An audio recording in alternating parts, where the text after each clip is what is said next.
Hello, and welcome to Aesop Grimm's Chronicles, where the emphasis is on immersion and storytelling. While some games contain mature themes or language, you can expect clean commentary from me as a narrator. Additionally, I will provide a content summary in the intro video for each chronicled series, so no one is blindsided or surprised. Let's play a story.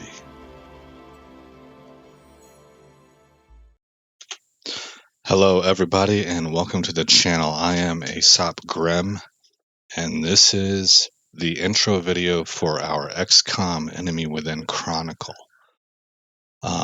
As I typically do with my intro videos, and the primary purpose for them, I'll give you the content briefing. This is because no matter what the age or demographic or whatever, what your situation is, whether you have kids or not, whatever category you fit into as a potential audience member, I don't like the idea of people getting blindsided. And so at the beginning of each of my chronicles, I give a content briefing. This game here, as you can see from the graphic I put together, is rated 17 plus mature.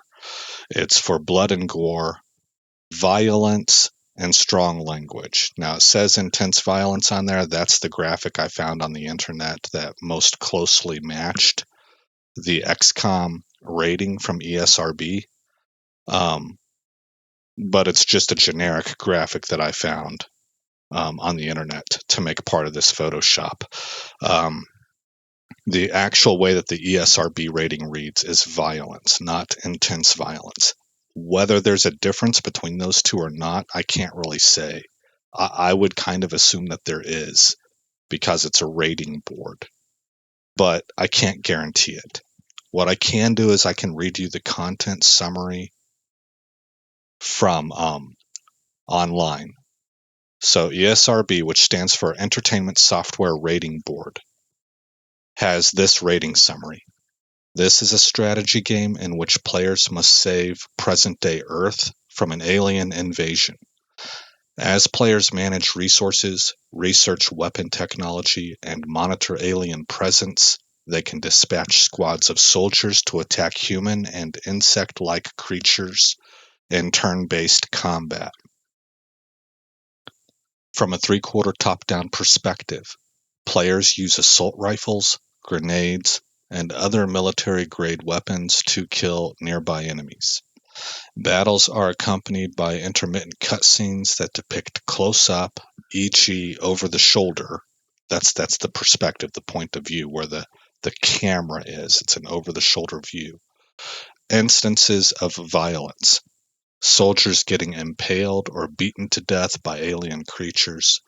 Realistic explosions that result in larger blood sprays. If an alien implants an egg into a dead human, the character will eventually explode amid additional gibbing effects.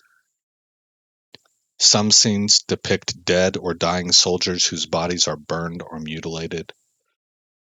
The words, and it gives several examples here, including the F-bomb, can be heard in the dialogue. Now, I personally cannot recall hearing the F-bomb, but I'm one who kind of forgets that a movie had a lot of language in it if it's not really sensational and over the top, so I don't know. But that's the content briefing right there. Now that, to me, sounds pretty darn grisly. Let me give a little bit of levity here. These descriptions, it depends on the realism, right? You could give that same description for some cartoons, The realism of the animation is kind of what makes the difference. And you have different kinds of animation out there. Some that are extremely realistic.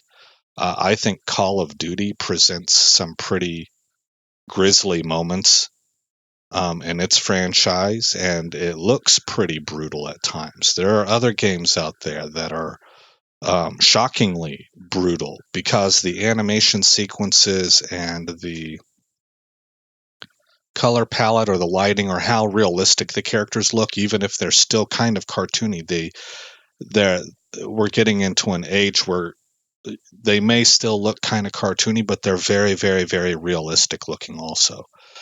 This game, it there's nothing in here that's false. Everything that they said is true, but it has a cartoony um, illustration kind of effect that's more in line with a game like World of Warcraft. So it is not a softy game. It is violent, and there are moments that are like, oh my goodness, you know.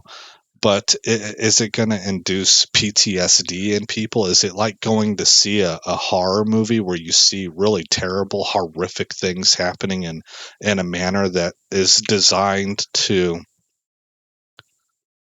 really overwhelm your senses with shock impact? No, it's not. It's not that on that level. But neither would I describe it as, Tom and Jerry, or something like that. Which is, for some of you, that's a pretty old cartoon. So some of you younger parents may not even know what that is. I don't know. But anyway, it's a slapstick humor kind of cartoon from Warner Brothers, I think. So anyway, that is the content briefing. Now, obviously, from here, you do with that what you like. My whole intent is that you do not get caught unawares on my channel. I take responsibility for that.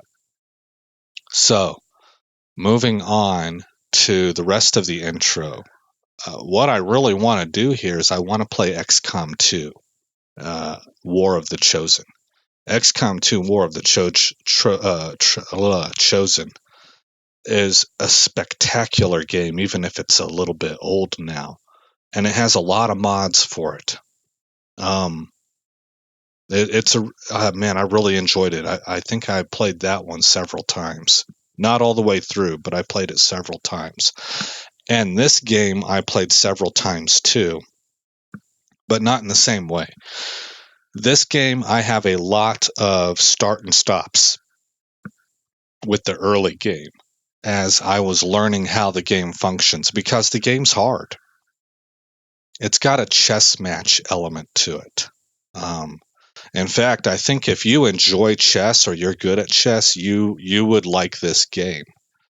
There's a little bit of that in this game, I think, and it's a little bit unforgiving if you get your troops in the wrong position.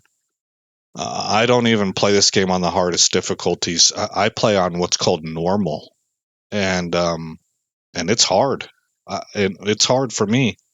So what you're not going to get out of this game is like a tutorial. I'm not that good. I'm just not good enough to be able to do that for you. I'm not going to play on impossible level, and I'm not going to play on classic level. This game specifically, XCOM Enemy Within, is about playing basically story mode. I want to get the backstory up on this game because it's impactful on what XCOM 2 is dealing with. You don't have to, but it's helpful to know what happened in XCOM Enemy Within uh, in order to have a heightened sense of, I guess, immersion in XCOM 2. Now, I could have just given you a briefing, and I thought about that. Just do a video that goes over what happened in XCOM Enemy Within, why, what that means, what the game was about. And I really did think about doing that, maybe a 30-minute video, But I just decided, why not just put up a playthrough instead? People can kind of thumb through it. You don't necessarily have to watch every episode beginning to end. You could just watch a handful of videos if you wanted to and get an idea of what the story was about, I think. But anyway, I guess what I'm saying is that it puts the option in the viewer's control. You can watch it, you can not watch it, but it's there for those who would want to watch it. So, plus I wanted to just play this game. Whenever I was thinking about XCOM 2, I thought about the story that it came out of, which was this one. And I was like, maybe I'll play that, again, because I've only played it once all the way through. And as I was telling you before, I have a lot of start and stops in the early game in order for me to learn how to play the game. And then once I learned how to play the game, I played it all the way through and I beat it. With XCOM 2, I played that game as the base game. I played it with a bunch of different mods. I don't think I beat it multiple times, although I might have beat it twice. I can't recall. But I know I played a whole lot more. I played around with XCOM 2 as a whole game, a whole lot more than I did XCOM Enemy Within. So anyway, I think that kind of sums up what we're going to do here. The game is difficult. I've already started and stopped this a number of times because I had to relearn what I'm doing. And I don't know. I'm going to try not to lose any countries, but boy, I can't guarantee it. I cannot. But I've had to play. Gosh, I think this is the 5th time I've started this game up and played like the early part of it because I had to relearn everything. I hadn't played for several years. I had to go and look at some strategies. I had to look at how to level soldiers up, and how to maintain your base, what to build first, how to get satellites up. There's a lot of things I had to kind of review. And I didn't know I had to review them until I got to a part in the game where I'm like, man, I don't want that to happen. So on this playthrough, I'm going to try real hard just to kind of push through. I really, really have a hard time having countries dip out. But if countries do, I am aware of the fact that you don't have to maintain all of the nations in order to beat this game. It just bothers the heck out of me. It gets under my skin real hard. So I'm trying to kind of overcome that. I think that's a little bit of a perfectionist character defect in me. In other words, I think it's a little silly, but I can self-analyze that way and admit that while still saying it's a legitimate problem for me. And so we'll see if I'm able to contend with that if we do lose nations. But hopefully I can push through because I think I know what I need to know for this game otherwise now, by this point, after playing it several times and kind of relearning things. And we'll see how that goes. So I think I'll wrap it up here. That is our intro video. I think you guys have all the information you need, and I look forward to seeing you in the next episode. And again, this has been Aesop Grimm, and I want to say thank you for coming by the channel, and I hope you give this series a shot. Y'all take care. Thanks for visiting Aesop Grimm's Chronicles.